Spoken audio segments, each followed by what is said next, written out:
Mariel Brown and this is Sancoche, a delicious melee of Caribbean people, food and craft. Today the show is all about raw materials, raw being the operative word. And to begin with we have Gillian Goddard who's going to be preparing some raw food with us. Thank you so much for joining us. Yes, glad to be here. What are we going to start off with? Okay, well first I want to show you all how to make nut and seed milks because that's pretty basic part of preparing raw food. Okay, now when we say raw food, are we talking literally raw food? Are we talking no cooking happening whatsoever? Well, when you're talking about raw food, you're actually talking about enzymatically active food. Right, so okay. you're trying to wake up the enzymes in the food, and all food has enzymes inside of it, and you're trying to get access to those enzymes so your body doesn't have to digest the food. The enzymes do the work. Right, okay. And is it that, as far as you're aware, that through cooking you kill some of the enzymes? Once you heat food over a certain temperature, because enzymes are little protein molecules, then obviously they deactivate, they change shape, and they no longer work. Right, okay. So in raw preparation of raw foods, you actually heat food usually no more than 119 degrees. So what I'll do first is I will make some sesame milk. Okay. And you can use any unheated sesame seeds that you can buy in Trinidad and Tobago. Okay, so you want it raw, you don't want it toasted. Yeah, you don't want it raw. toasted. Okay. You want raw seeds because that's where the enzymes are. Once you've toasted the seeds, the enzymes are not going to be available to you. Right, okay. Okay, so what I usually do, I'm a very relaxed and casual food preparer. Right. And so I'll put, these are white sesame seeds, so they've taken the hull off of these.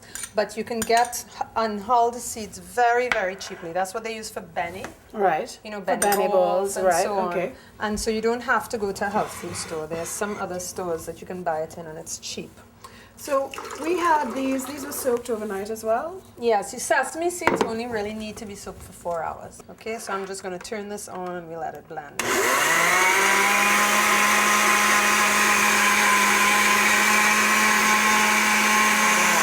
There we go. So that's it. So there we have some sesame milk.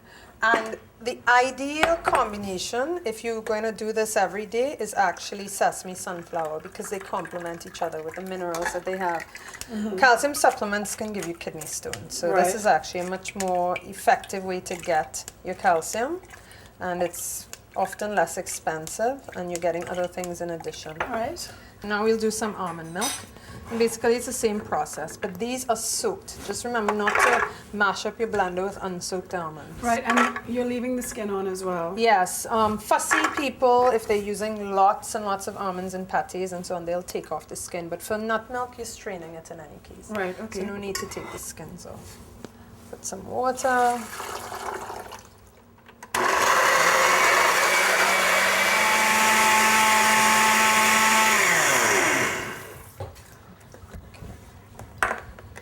So this is our nut milk. Okay. And when you buy the commercial almond milk, the almonds are actually heated. Right. So this is the better way to do it. Right. Especially if you want your children to have enzymes in their diet, which is great for young people. Okay, and this is great for babies. Right. After you're getting them off of breast milk.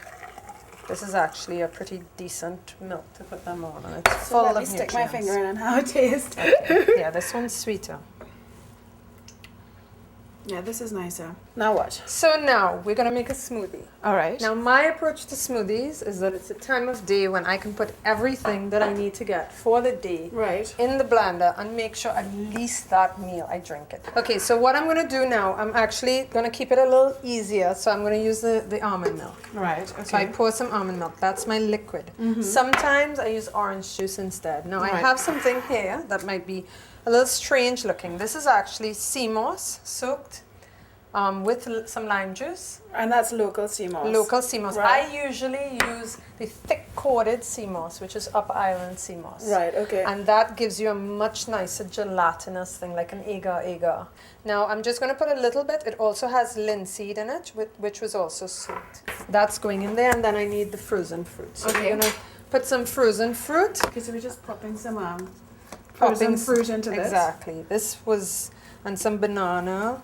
And then I'm going to put, usually if I'm using sesame milk to help people with the taste, I use sugarcane juice or cubes of frozen sugarcane juice. Right. You know, even if you're not an everyday smoothie person, at least a couple times a week. Right, You know, and I okay. don't just use it in the morning, but let's get this blended.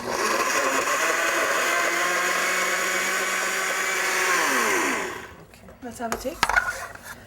There we go. And you can just think that instead of taking vitamin pills or So you eating don't take stuff- vitamins? No, not if I'm eating correctly. This is a mild smoothie. Okay, that's good. Yeah. Oh, that's very delicious.